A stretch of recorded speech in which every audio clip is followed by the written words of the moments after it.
In the annals of human darkness, few stories chill the soul quite like that of the Bean clan, a family that turned cannibalism into a way of life and terror into an art form. For 25 years, they haunted the rugged coastline of southwestern Scotland, transforming travelers' journeys into nightmares and entire communities into ghost towns. This is not a tale of monsters born from folklore, but a documented horror that unfolded in the shadows of civilization itself.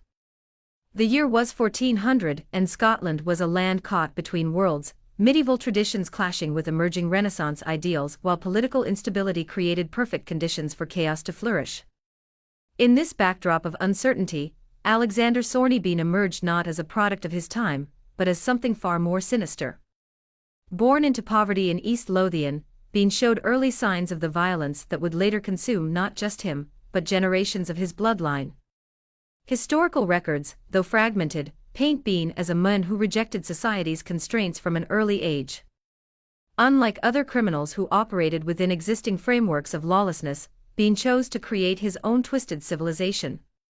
When he met Agnes Douglas, a woman whose reputation preceded her in whispers of witchcraft and murder, their union became less a marriage than a pact with darkness itself. The couple's decision to flee civilization wasn't born of romantic idealism, but of calculated malice.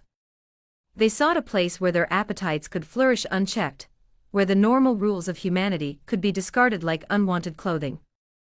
The coastal caves of Galloway provided exactly what they needed, a hidden fortress where screams would echo only off stone walls, and where the tide would wash away evidence of their crimes twice daily. Bean's Cave, located near Ballantrae on the Ayr coast, stretched nearly a mile into the earth's bowels. This wasn't merely a shelter, it was a carefully chosen strategic position. The entrance remained hidden during high tide, making discovery by casual travelers virtually impossible. Inside, the cave system branched into multiple chambers, creating a subterranean labyrinth that would house horrors beyond imagination. The clan's first victims were likely solitary travelers, merchants, pilgrims, and messengers whose disappearances could be easily explained by the dangerous nature of medieval travel. But Bean and Agnes didn't simply rob and kill, they consumed their victims entirely, wasting nothing. What began as desperate hunger evolved into ritualistic cannibalism, with human flesh becoming not just sustenance, but sacred nourishment for their growing family.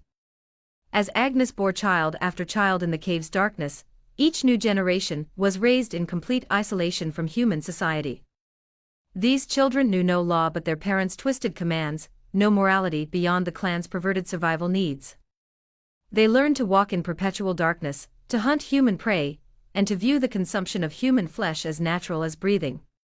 The children of Saw and Agnes never saw sunlight, never heard normal human speech, and never learned that the world beyond their cave operated under different rules. Their education consisted of lessons in ambush tactics, methods of preserving human meat, and the sacred importance of family loyalty above all else. Love, as understood by civilized society, was replaced by a fierce tribalism that broke no dissent or weakness. Incest became inevitable in this isolated environment, not by choice but by design. Bean understood that maintaining genetic isolation would prevent outside influence from corrupting his perfect family unit. Sons mated with sisters, mothers with sons, creating a genealogical nightmare that produced increasingly unstable offspring. Each new generation grew more feral, more removed from human empathy, more perfectly adapted to their underground hell. The clan's hunting methods evolved with terrifying efficiency. They learned to predict travel routes, to identify vulnerable targets, and to strike with coordinated precision that left no survivors to tell tales. Their victims were dragged back to the cave while still alive, ensuring maximum freshness for the feast that would follow. The lucky ones died quickly. Others faced prolonged torment as the clan practiced techniques passed down through generations. Food preservation became a sacred art within the clan. Human flesh was smoked, salted, and stored in chambers specifically designated for this purpose.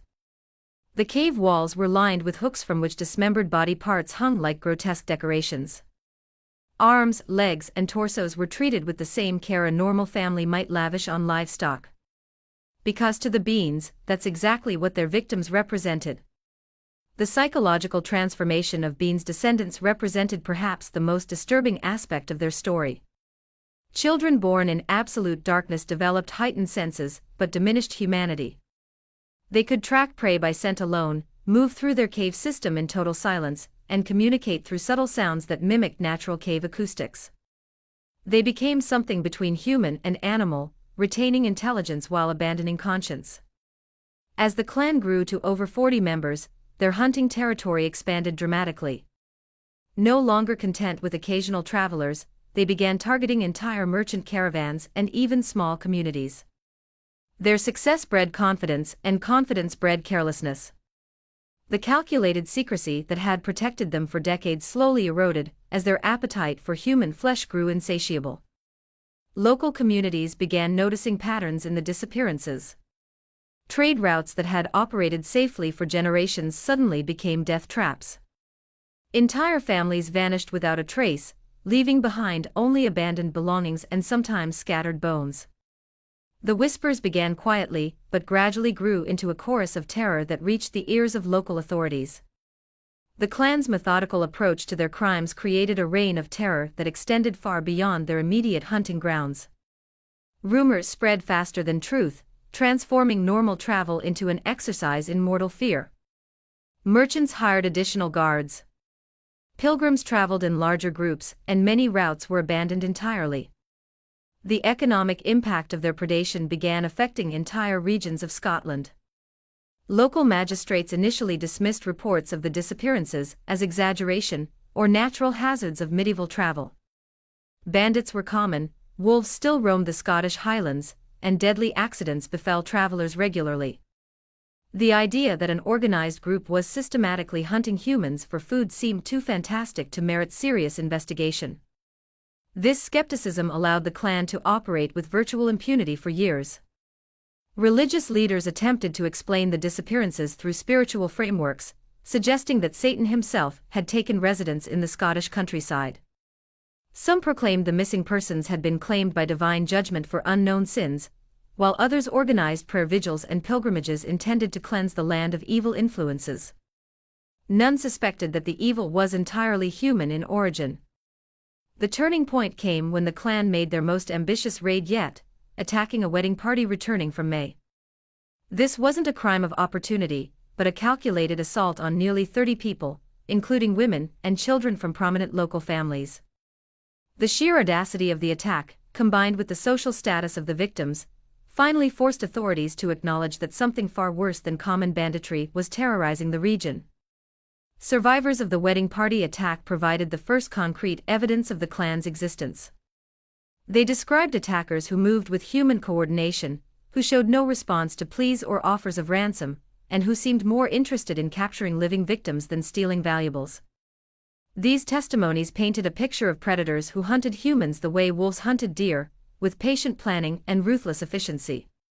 King James I of Scotland, already struggling with various rebellions and political challenges, initially viewed the reports as local problems requiring local solutions. However, when the disappearances began affecting trade routes crucial to the royal treasury, the situation demanded royal attention. The king understood that allowing such terror to continue unchecked would undermine confidence in royal authority throughout Scotland.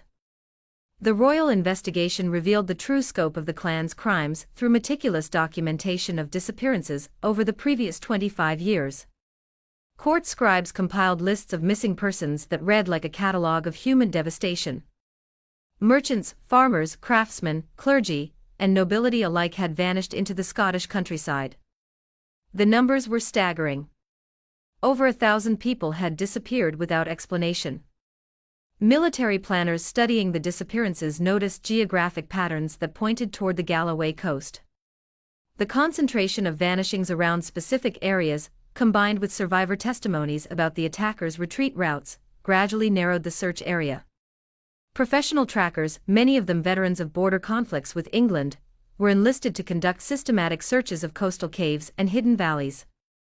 The discovery of the clan's lair came almost by accident, when a royal hunting party pursuing deer along the coast noticed an unusual tidal pattern near what appeared to be solid rock. Closer investigation revealed the cave entrance, cleverly concealed but not perfectly hidden from determined searchers. The hunters initially planned to mark the location and return with proper forces, but the sound of voices echoing from within the cave convinced them to investigate immediately. What the royal hunters found defied human comprehension. The cave entrance opened into a charnel house that would have challenged Dante's imagination. Human bones littered the floor like discarded refuse, while dismembered body parts hung from crude hooks driven into the cave walls.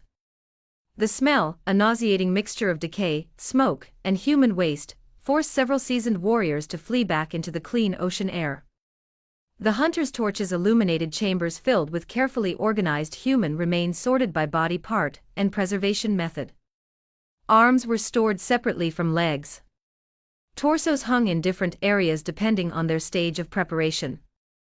And heads were arranged like trophies along specially carved ledges. The clan had transformed their cave into an efficient processing facility for human consumption, complete with smoking areas, salt preservation chambers, and waste disposal systems. The royal party's initial shock gave way to grim determination as they explored deeper into the cave system. They found living quarters carved from natural rock formations, sleeping areas covered with human skins instead of animal pelts, and primitive furniture constructed from human bones. This wasn't simply a hiding place for criminals. It was a fully functional underground civilization built entirely around the consumption of human flesh. The clan themselves, when finally cornered in the deepest recesses of their cave, presented a sight that would haunt the royal soldiers for the rest of their lives. 48 individuals, men, women, and children, emerged from the darkness like creatures from another world. Their skin was pale as death from never seeing sunlight. Their eyes reflected torchlight like animal eyes, and their movements possessed an eerie coordination that suggested they communicated through means beyond normal human speech. The youngest clan members, those born in the cave's absolute darkness, displayed characteristics that bordered on the inhuman. They moved with the fluid grace of predators, showed no fear of the armed soldiers, and seemed genuinely puzzled by the intruders' obvious distress at the cave's contents. These children had never learned that human flesh was taboo. To them, the hanging body parts represented normal food storage, and the soldiers' horror was incomprehensible. Agnes Bean, now ancient but still commanding respect from her offspring, stepped forward as the clan spokesperson. Her words, delivered in a dialect corrupted by decades of isolation, revealed the depth of their psychological transformation. She expressed no remorse for their crimes, showed no understanding of why the soldiers appeared distressed, and seemed genuinely confused by suggestions that their lifestyle was wrong or unnatural. The clan's capture presented Scottish authorities with an unprecedented legal challenge. Traditional trial procedures assumed defendants who understood basic concepts of right and wrong, who recognized the authority of royal courts, and who could comprehend the charges against them. The Bean clan members displayed no such understanding. They viewed their captives not as representatives of justice, but as potential meals interrupted in their natural hunting activities. King James I, upon receiving reports from the scene, made a decision that would be debated by legal scholars for centuries. He declared that no trial was necessary for creatures who had placed themselves so far outside human society that normal legal protections no longer applied. The clan would be executed immediately, without formal charges, without legal representation, and without the possibility of appeal. The execution orders specified that the punishments should match the crimes in their horror.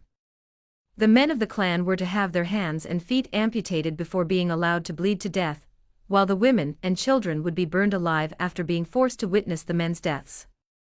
These sentences, extreme even by medieval standards, reflected both royal fury and a desire to ensure that no member of the clan could ever threaten Scotland again.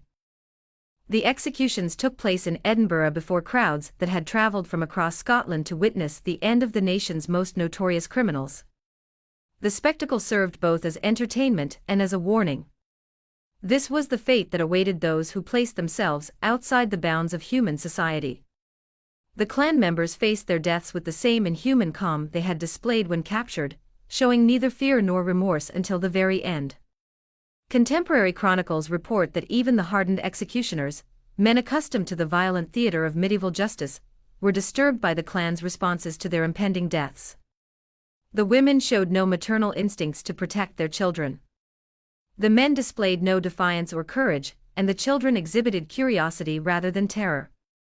Their reaction suggested minds so thoroughly corrupted by their upbringing that normal human emotions had been completely suppressed. The public's reaction to the clan's execution revealed the deep psychological impact their crimes had inflicted on Scottish society. Witnesses reported feeling not satisfaction at justice served, but a disturbing sense that something fundamentally wrong with the world had been temporarily corrected. The clan's very existence had challenged basic assumptions about human nature, forcing people to confront the possibility that civilization itself might be more fragile than they had believed. Religious authorities seized upon the clan's story as evidence of humanity's capacity for evil when separated from divine guidance. Sermons preached throughout Scotland used the Bean family as examples of what happened when people rejected God's law in favor of their own desires. The cave itself was declared cursed ground, and several attempts were made to collapse the entrance and seal the site permanently. The economic impact of the clan's 25-year reign of terror extended far beyond the immediate costs of their crimes. Trade routes that had been abandoned due to fear required years to regain their former traffic levels. Merchant families that had lost entire caravans never recovered financially, and some communities depopulated by the clan's raids remained ghost towns for generations. The psychological scars proved even more persistent than the economic damage. Scholars attempting to understand how such a family could exist for so long without detection point to several factors unique to medieval Scotland. The rugged coastal geography provided perfect hiding places. The sparse population meant disappearances might go unnoticed for extended periods, and the feudal political system created gaps in authority that allowed criminals to operate with relative impunity. The clan's story also illuminated the importance of social institutions in maintaining human civilization. Children raised in complete isolation from normal society developed into creatures that retained human intelligence while losing human empathy. Their transformation suggested that morality and conscience, far from being innate human characteristics, required careful nurturing through social interaction and cultural transmission. Modern psychologists studying the Bean clan's documented behaviors note striking similarities to cases of extreme child abuse and isolation. The clan's children displayed classic symptoms of reactive attachment disorder, characterized by an inability to form normal emotional bonds, lack of empathy for others' suffering, and failure to develop age-appropriate social skills. However, the scale and duration of their isolation created pathologies far beyond anything documented in contemporary cases. The legend of Sane Bean has inspired countless stories, books, and films over the centuries, but historians caution against treating fictional elaborations as historical fact. While the core elements of the story, a cannibal family operating from coastal caves, appear in multiple historical sources, many details have been embellished or invented by later storytellers seeking to maximize the tale's horrific impact. Archaeological investigations of the supposed Bean Cave have yielded mixed results. While human bones have been discovered in coastal caves along the Galloway coast, dating these remains and connecting them definitively to the Bean clan has proved challenging. Some scholars argue that the story represents a composite of multiple criminal families operating in the region, while others maintain that the basic outline of events is historically accurate. The Bean clan's legacy extends beyond mere historical curiosity to raise fundamental questions about the nature of humanity itself. Their story forces consideration of how quickly civilized behavior can disappear when social constraints are removed, and how thoroughly human nature can be corrupted by isolation and desperation.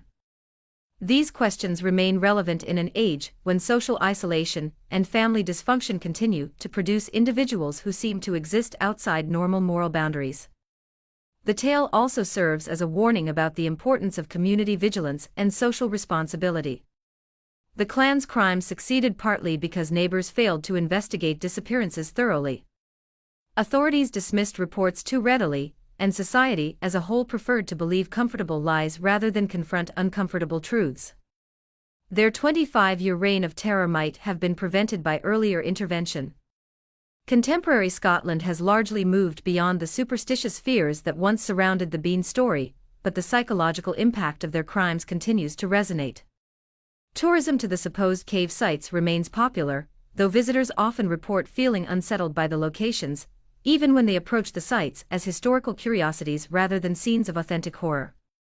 The story's enduring power lies not in its supernatural elements, there were no ghosts or demons involved, but in its demonstration of humanity's capacity for evil when freed from social constraints.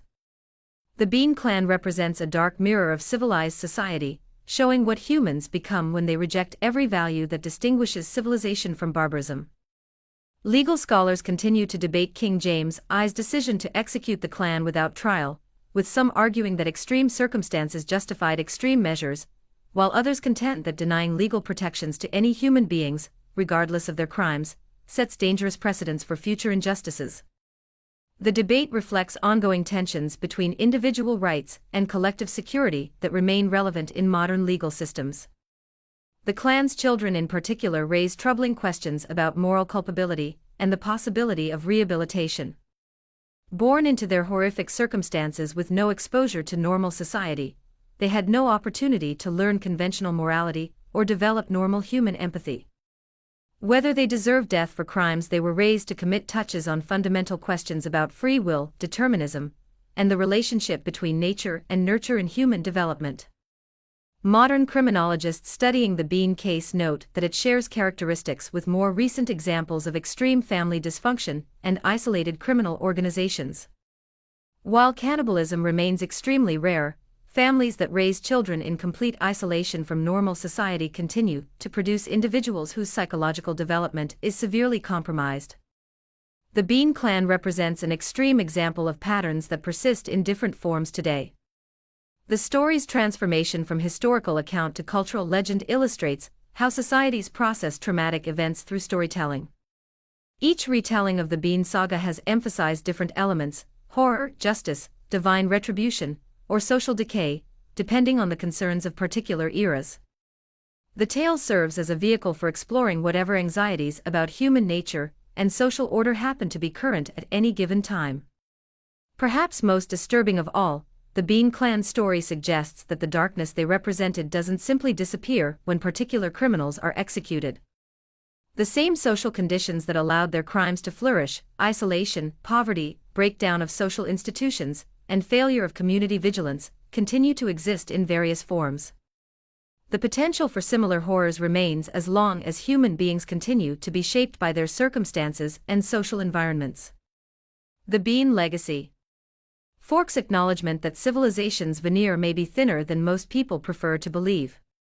Their quarter-century of unopposed predation demonstrates how quickly normal social order can break down when evil is allowed to flourish unchecked.